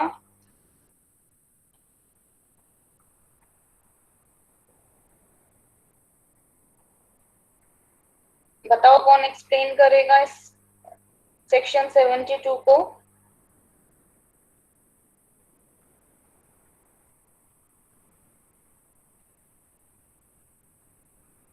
Now see. मैम मैं करूँ एक बार? हाँ बताओ, आप बताओ। मैम जैसे मैंने किसी व्यक्ति को ना पैसे दिए हैं, वो मैंने गलती से दे दिए हैं या उसने मुझसे जबरदस्ती ले लिए हैं, तो हाँ अब जो वो मैंने पेमेंट करी है वो मैं अब उससे वापस मतलब लूंगी मैम। ये है मैम। एग्जैक्टली तो वही है, इसका मतलब है कि जहाँ पे बाय मिस्टेक भी है तो अगर वो गुड्स हैं वो यूज करते हैं तो इसका मतलब है अगर वो जो गुड्स है वो यूज किया गया है तो ये आपके पास आ जाएगा, किसमें आएगा? अगर वो गुड्स यूज किया गया है तो obligation to pay for non gratuitous act के अंदर कवर होगा, ये ध्यान रखना।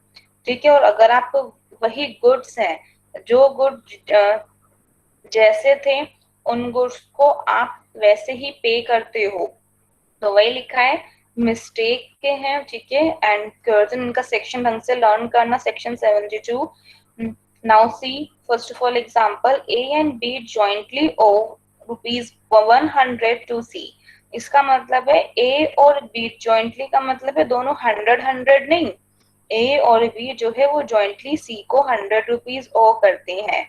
ए alone pays the amount to C, तो ए ने अलोन जो है वो अमाउंट पे की गई है किसको? सी को। तो यानी ए ने अलोन सी को ₹100 पे किया है, बी ने अलोन सी को ₹100 पे किया है। तो ए अलग से मान लीजिए पे करता है और बी एक अलग से पे करता है, दोनों को पता नहीं है, और अगर तब दोनों को इंफॉर्मेशन मिलती है, पता चलता है, now in this case B is bound to pay the amount to B. तो सॉरी जो सी है, C is bound to pay the amount to B, तो जो सी है वो बी को अमाउंट पे करने के लिए क्या हो जाएगी? बाउंड हो जाएगी। तो यहाँ पे क्या है? C is bound to pay the amount to B, तो यहाँ पे जो सी है वो बी को अमाउंट पे करने के लिए क्या हो जाएंगे? बाउंड हो जाएंगे। तो वही लिखा है ए एंड बी जॉइंटली और ₹100 to C. A alone pays the amount to C. अब ए ने अलोन पे किया है अमाउंट, ए ने अलोन अमाउंट पे की गई है किसे? सी को, ठीक है, and B not knowing this fact, और बी को ये फैक्ट नहीं पता, and B not knowing this fact pays ₹100 over again to C. तो इस फैक्ट को नहीं पता और ₹100 over again to C, C को ₹100 और दिए हैं, तो C is bound to pay the amount to B. तो जो सी है वो बाउंड होता था यानी कि बी को अब दोबारे मनी पे करने के लिए। तो a person to whom money has been paid और एनीथिंग डिलीवर्ड बाय मिस्टेक, तो वही लिखा है a person to whom money pay की गई है या फिर कोई भी चीज, ठीक है, मिस्टेक से या फिर ठीक है रेशो में, ठीक है, डिलीवर्ड की गई है, मस्ट रिपे और return it to the person who paid it by mistake और अंडर कर्जन। तो उसे मस्ट रिपे करना है, रिटर्न करना है उस पर्सन को, तो मस्ट रिपे और return it to the person who paid it, ठीक है, तो बाय मिस्टेक और अंडर पर्सन के अंडर यानी कि उसे पे किया गया है। तो वही है आपके पास सेक्शन 72, ठीक है, responsibility of finder of goods section 71, ठीक है, obligation to pay for non gratuitous act, it means intentionally नहीं है, तो सेक्शन 70,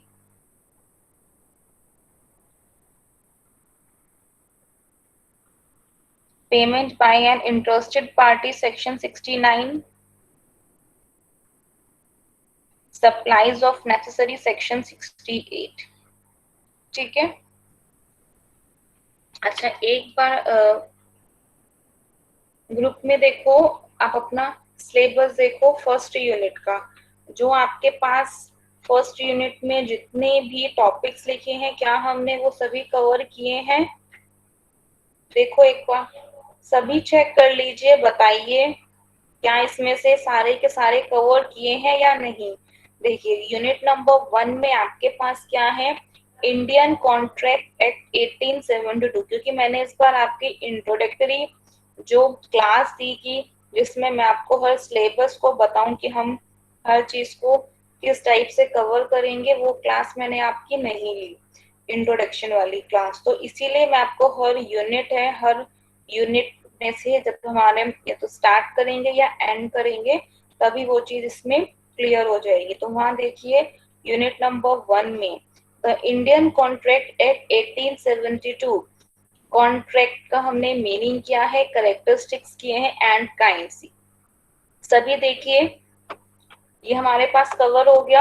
अब मैं एक सिंपल कॉन्ट्रैक्ट की बात कर रही हूँ, इसका मतलब की मीनिंग है, ठीक है, फीचर्स है, इसके काइंड्स हम ये कवर कर चुके हैं। एक मिनट आपका चैट बॉक्स ओपन कर लेती हूँ।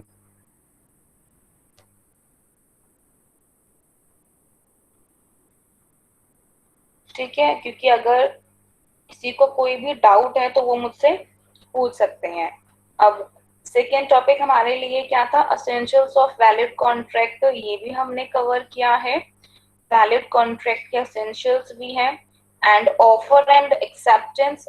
ठीक है, देखो असेंशियल कॉन्ट्रैक्ट्स के हैं ये जो एलिमेंट्स हैं, यहाँ पर असेंशियल्स ऑफ वैलिड कॉन्ट्रैक्ट में offer and acceptance, consideration, contractual capacity, ठीक है, जैसे कि ऑफर एंड एक्सेप्टेंस है, कंसिडरेशन है, कॉन्ट्रैक्चुअल कैपेसिटी है, फ्री कंसेंट है, लीगैलिटी ऑफ ऑब्जेक्ट, ठीक है, ऑब्जेक्ट की legality, free consent, contractual capacity, consideration, offer and acceptance. तो ये सारे क्या है, वैलिड कॉन्ट्रैक्ट के एसेंशियल्स। तो ये सब हम ऑलरेडी कवर कर चुके हैं। क्लियर। नेक्स्ट क्या है, वॉइड एग्रीमेंट। हमने एग्रीमेंट में भी आपको समझाया है वॉइड, ठीक है, इलीगल एग्रीमेंट, ये सब कुछ काइंड्स में हमने अच्छे से कवर किया है। इटसेल्फ यहाँ पे कंटेंजेंट कॉन्ट्रैक्ट नहीं है, लेकिन फिर भी हमने कंटेंजेंट कॉन्ट्रैक्ट कवर किया है क्योंकि वो एक छोटा सा और एक इम्पोर्टेंट टॉपिक है,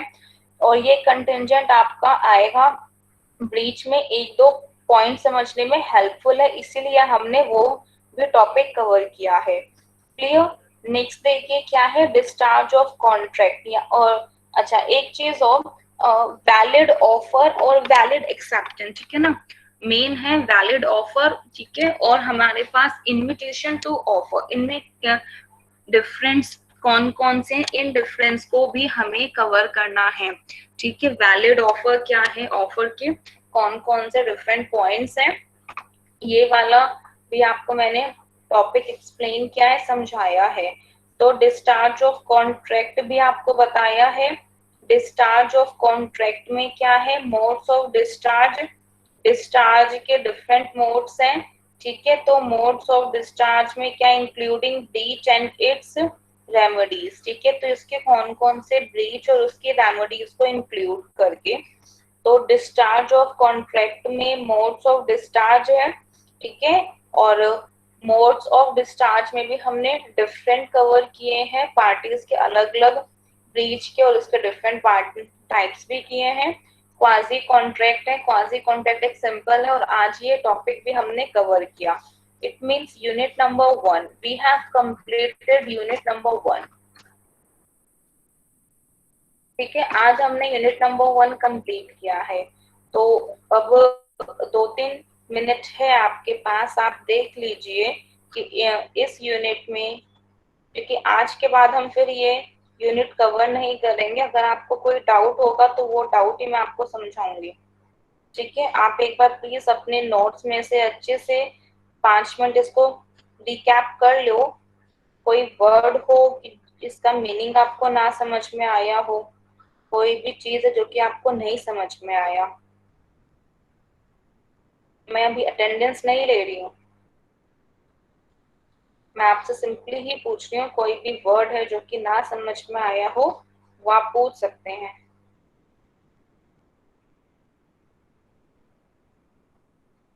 नोट्स मैंने यहाँ खोले भी हैं और आप अपने नोट्स में भी देख लीजिए। मैम रेम्बर्स मतलब? रेम्बर्स का मतलब क्या होता है कि जो आपने खर्च किया है वो आपको वापस मिल जाना, वो आपको वापस मिल जाएगा।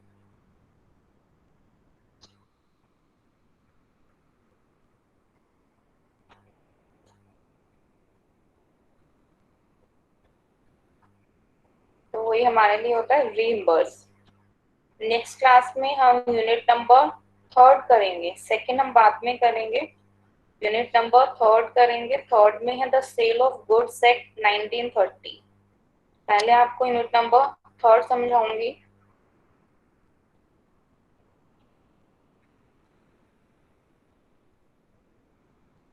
क्वाजी कॉन्ट्रैक्ट नहीं, और उसके काइंड्स काफी इम्पोर्टेंट है, इनके सेक्शंस अच्छे से प्लीज लर्न कर लेना।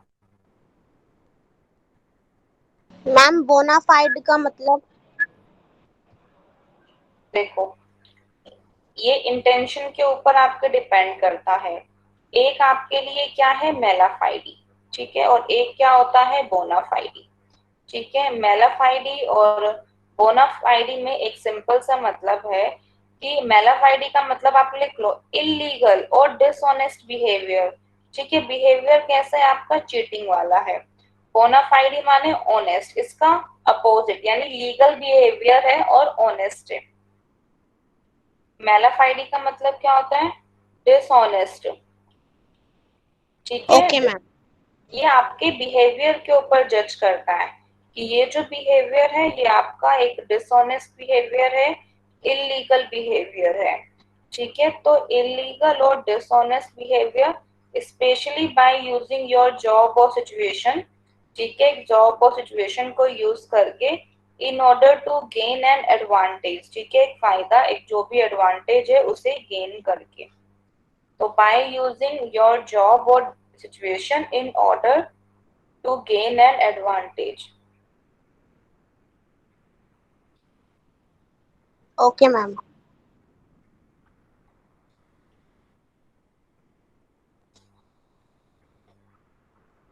ठीक है, बोनाफाइडी इसका अपोजिट है। ये इंटेंशंस में आपका आएगा, मेलाफाइडी है या बोनाफाइडी है। इस पेज में तो कोई डाउट नहीं है, आगे करूं? Yes ma'am.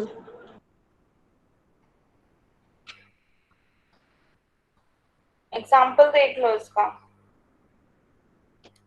अब आपको एग्जाम्पल ढंग से क्लियर हो जाना चाहिए। फिर मैं आपको अभी एक असाइनमेंट भी देती हूँ।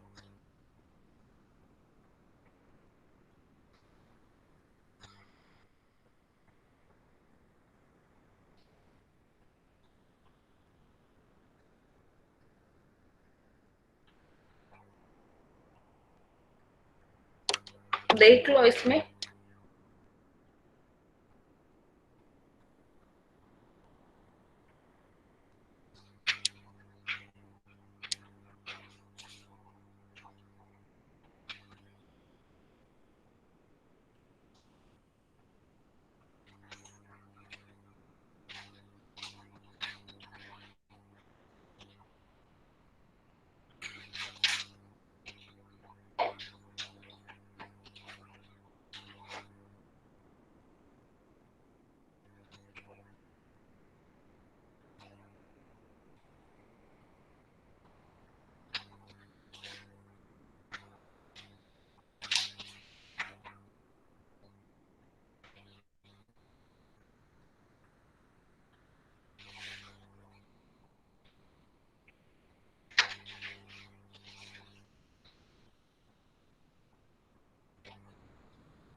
क्वेश्चन लिखिए, प्रॉब्लम्स लिखिए, सॉल्यूशन देना है, ठीक है।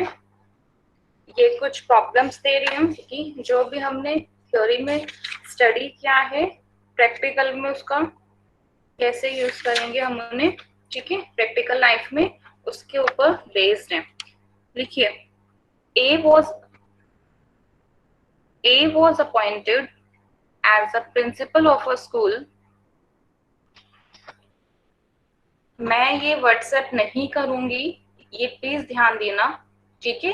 बाकी बच्चे सोचते हैं कि मैम व्हाट्सएप कर देंगी, व्हाट्सएप कर देंगी, आप लोग प्लीज ध्यान से और अच्छे से करिएगा। लिखना है, सिर्फ प्रॉब्लम्स लिखनी है, सॉल्यूशन आप नेक्स्ट क्लास में दीजिएगा मुझे, ठीक है। तो लिखिए, A was appointed as a principal of a school। तो A was appointed as a principal of a school। One of the members of the governing body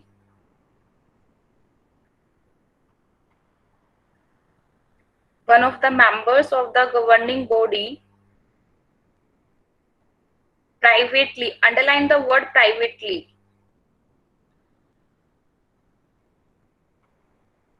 तो one of the members of the governing body, ठीक है, governing body के members हैं एक,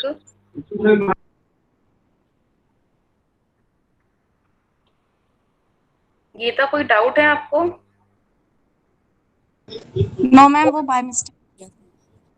ठीक है, तो one of the members of the governing body privately informed A that he had been appointed principal, ठीक है, that he had been appointed principal, तो यानी कि उसको ऑलरेडी पहले से ही क्या कर दिया, इन्फॉर्म कर दिया, कुछ ऑफिशियल कोई भी कम्युनिकेशन नहीं थी, ठीक है, बस उसको स्टार्टिंग में प्राइवेटली उसको इन्फॉर्म कर दिया कि वो एज अ प्रिंसिपल अपॉइंट किया गया है। But no official communication was sent to P by the governing body, but no official communication was sent to P, ठीक है, but no official communication was sent to P।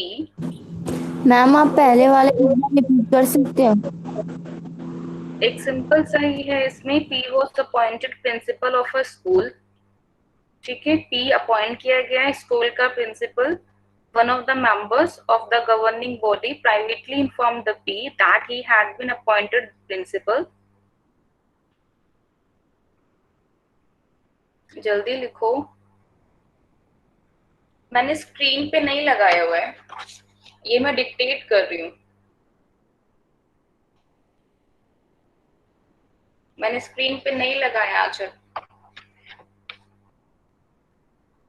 But no official communication was sent to P by the governing body.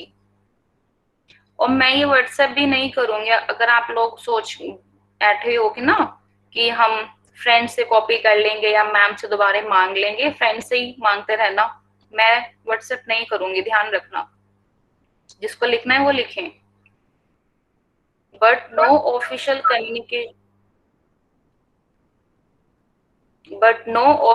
Communication was sent to P by the governing body, but no official communication was sent to P by the governing body, ठीक है। It means देखो एक simple सा है, P को school का principal appoint किया, sorry A को स्कूल का प्रिंसिपल अपॉइंट किया गया है, ठीक है, और गवर्निंग ऑडिट मीन्स की इन्होंने उसे अपॉइंट किया है, उनके एक मेंबर ने उनको प्राइवेटली इन्फॉर्म कर दिया कि आपको अपॉइंट किया जा रहा है प्रिंसिपल के तौर पे, लेकिन कोई भी ऑफिशियल कम्युनिकेशन P को नहीं भेजा गया था गवर्निंग बॉडी के द्वारा। तो but no official communication was sent to P by the governing body, ये ध्यान देना, गवर्निंग बॉडी के द्वारा P को कोई भी ऑफिशियल कम्युनिकेशन नहीं भेजा गया। लेटर, आगे लिखिए, later the governing body did not appoint P as a principal. इसका मतलब क्या है, बाद में यानी कि ये पता चला या फिर ये हुआ कि गवर्निंग बॉडी ने पी को एज अ प्रिंसिपल अपॉइंट नहीं किया, तो later the governing body did not appoint P as a principal. ठीक है, लेटर गवर्निंग बॉडी ने पी को एज अ प्रिंसिपल अपॉइंट नहीं किया। P filed a suit against the governing body. अच्छा, पहले मुझे ये बताओ सिंपली कि क्या पी गवर्निंग बॉडी के अगेंस्ट सूट फाइल कर सकता है? पहले तो मुझे ये मालूम होना चाहिए ना कि मैं किसके अगेंस्ट फाइल कर सकती हूँ और मैं किसके अगेंस्ट नहीं, मैं कब कब कोर्ट में जा सकती हूँ। तो मुझे बताइए, क्या इस केस के अंदर पी गवर्निंग बॉडी के अगेंस्ट सूट फाइल कर सकता है? नहीं कर सकता। Very good. ठीक है, नहीं कर सकता। क्यों नहीं कर सकता?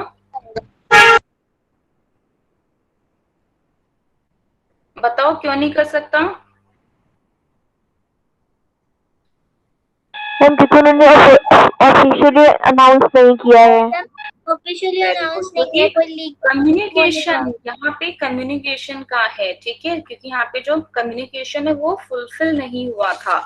कम्युनिकेशन के जो ऑब्लिगेशन है, ऑफर एंड एक्सेप्टेंस नहीं हुआ था। तो ये जो मैंने आपको प्रॉब्लम्स दी है ना, ये ऑफर एंड एक्सेप्टेंस के लिए है। क्योंकि कभी भी एक कॉन्ट्रैक्ट अगर बनता है तो वो उसमें सबसे स्टार्टिंग में एग्रीमेंट के ऑफर एक्सेप्टेंस होना चाहिए। तो इस केस में क्या था, ये सिंपल है, वो एक लाइन लिख लेना, P filed a suit against the governing body. ठीक है, अभी तो मैंने आपसे पूछा, मैं आपको ये बता रही हूँ कि पी ने गवर्निंग बॉडी के अगेंस्ट सूट फाइल कर दिया टू क्लेम डैमेजेस, डैमेजेस को क्लेम करने के लिए। ठीक है, तो P filed a suit against the governing body to claim damages. Advice him, ठीक है, आपको एडवाइस देना है कि giving full reason as to whether he would succeed. आपको उसको एडवाइस देना है, फुल रीजन के साथ बताना है क्या वो सक्सीड करेगा या नहीं। आपको ये बताना है क्या वो सक्सीड करेगा, बताइए।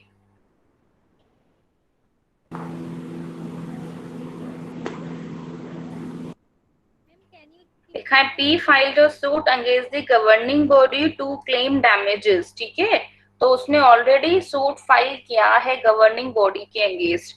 तो advise him giving full reasons as to whether he would succeed. तो जैसा कि आपने सिंपली बोला, अगर वो देखो, फर्स्ट ऑफ ऑल कि वो सूट फाइल नहीं कर सकता। अगर वो सूट फाइल करता है, क्या उसको डैमेजेस मिलेंगे? नहीं मिलेंगे। ठीक है, तो मैं आपको इसका आंसर बता भी रही हूँ, तो आप लिख भी लेना। तो नो, ठीक है, P can not succeed in this suit. ठीक है, क्यों नहीं सूट को कर सकता? Because contract had not been completed yet, क्योंकि अभी तक कॉन्ट्रैक्ट ही पूरा नहीं हुआ था। अगर कॉन्ट्रैक्ट पूरा होता, उसके बाद गवर्निंग बॉडी किसी और को अपॉइंट करते, तब था। इट मीन्स कि ठीक है, contract had not been completed yet, contract पूरा नहीं किया गया था, ध्यान देना। तो the contract had not been completed yet, the communication of the governing body's decision was not at all there. ठीक है, इसका मतलब हो सकता है कि कम्युनिकेशन नहीं हुई है, यहाँ पे offer and acceptance is not there. ठीक है, इस केस में there is no offer, there is no acceptance. और एक प्राइवेट कम्युनिकेशन कभी के हिसाब से आप ये डिसाइड नहीं कर सकते, ये एक आपकी जो प्राइवेट कम्युनिकेशन है एक मेंबर के द्वारा is not considered to B the communication by the governing body. ठीक है, बेशक वो उसी एक मेंबर का हिस्सा क्यों नहीं है। एक ऑफिशियल कम्युनिकेशन और एक प्राइवेट कम्युनिकेशन में still there is a difference. ठीक है, ऑफिशियल और एक प्राइवेट कम्युनिकेशन में, दोनों कम्युनिकेशन के बीच में क्या है? डिफरेंस है। ठीक है, ये ध्यान देना। तो वही लिखा हुआ है कि governing body is not considered to B the communication by the, ठीक है, governing body, it means private communication is not considered to be the communication by the governing body. So no contract had not been reached. इसका मतलब between A and the governing body के बीच में कोई contract ही नहीं exist किया, ठीक है। तो सबसे पहले ये आपका जो एग्जांपल था, ये प्रॉब्लम्स थी, ये कहाँ से प्रॉब्लम्स आई? ये प्रॉब्लम्स हैं essential elements of valid contract. Valid contract के कौन से एसेंशियल क्या है? एलिमेंट्स हैं। तो essential elements of valid contract में आपको है ना, उसके अंदर पॉइंट्स ऑफर एंड एक्सेप्टेंस। तो ये इसका मतलब कि ऑफर भी नहीं हुआ, एक्सेप्टेंस भी नहीं हुआ, ठीक है। अच्छा चलो अब नेक्स्ट लिखो, पी लिखो, सॉरी नेक्स्ट लिखो, प्रॉब्लम नंबर 2, ठीक है। 2 लाइन की है, बस बताना इसमें हमें कौन सा डिसीजन लेना है, ठीक है। बताओ, A offer to sell his state to B for 1 lakh, ठीक है, यानी A offer to sell his state to B for 1 lakh. मैं बार बार रिपीट नहीं करूंगी,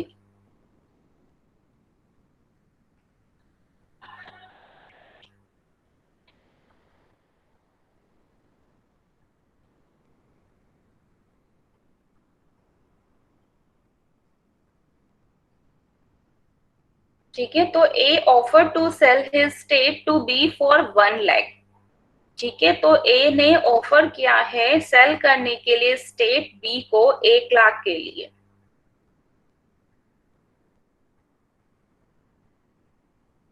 तो A offer to sell his state to B for 1 lakh, ठीक है। Be offer,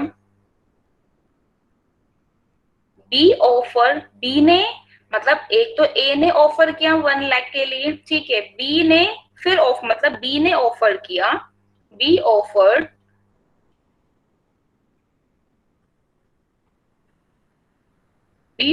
for 90,000, be offered for 90,000 which A refused, ठीक है। यानी कि इसका मतलब है कि ए ने ऑफर किया 1 लाख के लिए, ठीक है, प्रॉपर्टी उस स्टेट को सेल करने के लिए, लेकिन बी ने उसको कहा 1 लाख में नहीं, कितने में? 90,000 में, जो कि बी ने क्या कर दिया? रिफ्यूज कर दिया, बी ने मना कर दिया। और after some time B wrote to A, लेकिन ठीक है कुछ टाइम बाद बी ने ए को लिखा, after some time B wrote to A accepting the original offer of 1 lakh, कि 1 लाख का ओरिजिनल ऑफर है उसे क्या करना है? एक्सेप्ट करना है। After some time B wrote to A accepting the original offer of 1 lakh, कुछ टाइम बाद बी ने रॉट किया ए को एक्सेप्टिंग द ओरिजिनल ऑफर, ठीक है, कि वो 1 लाख के लिए क्या करता है? वो एग्री हो जाएगा। A having refused to sell the property, ठीक है। अब सिंपल सा है कि बी ने जो लेटर लिखा था ए को कि वो अब उसका 1 लाख ले लिए, अब उसको एक्सेप्ट कर रहा है, तो बी ने क्या कर दिया? अपनी प्रॉपर्टी को बेचने के लिए आगे फर्दर मना कर दिया। तो B, A having refuse to sell the property, clear. तो A having refuse to sell the property, ठीक है। B sued for specific performance, ठीक है, आगे कॉमा करके लिखिएगा, B sued for specific performance, B ने इस स्पेसिफिक परफॉर्मेंस के लिए क्या कर दिया? स्यू कर दिया, यानी कि वो केस कर दिया बी ने। तो आप बताइए, डिसाइड कीजिए, decide by giving reasons, reasons को देते हुए आपको क्या करना है? डिसाइड करना है। डिसाइड बाय गिविंग रीजन,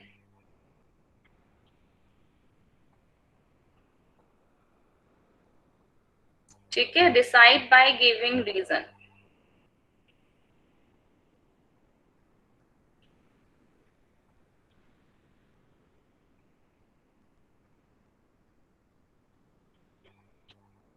अच्छा बताइए, क्या बी सक्सीड करेगा इस केस में? No ma'am. No ma'am, time हो गया मैम, अटेंडेंस ले लो। हाँ बस 1 मिनट, ठीक है। बी बिल्कुल भी इसमें सक्सीड नहीं करेगा, क्योंकि ए ने जब ऑफर दिया था उस समय मैम ऑफर ही ऑफर रिफ्यूज एंड कर दिया। एक्सेप्टेंस पूरी तो उसने पहले कंडीशन रखी थी। हाँ, क्योंकि there is no contract between them, ये काउंटर ऑफर था। ओरिजिनल ऑफर आप लिख लो, original offer has lapsed by giving a counter offer. अगर आप एक ऑफर के बदले में दूसरा ऑफर देते हो तो उस केस में वो जो ऑफर होता है वो क्या हो जाता है, खत्म हो जाता है, लैप्स हो जाता है। तो ठीक है, original offer has lapsed by giving counter offer. पहले बताइए, क्लियर हुआ इतना? Yes ma'am. चलिए जिज्ञासा है? अच्छा यस मैम, मैंने अटेंडेंस ले ली। ठीक है, आपने अटेंडेंस ले ली है, तो एक बार आप सभी बच्चों के नेम रिकॉल कर दीजिए। Okay ma'am. अच्छा 1 मिनट रुकना, मेरा रिकॉर्डिंग एंड हो। ठीक है, आज की क्लास के लिए इतना ही। नेक्स्ट में हम सेल्स ऑफ गुड्स कवर करेंगे।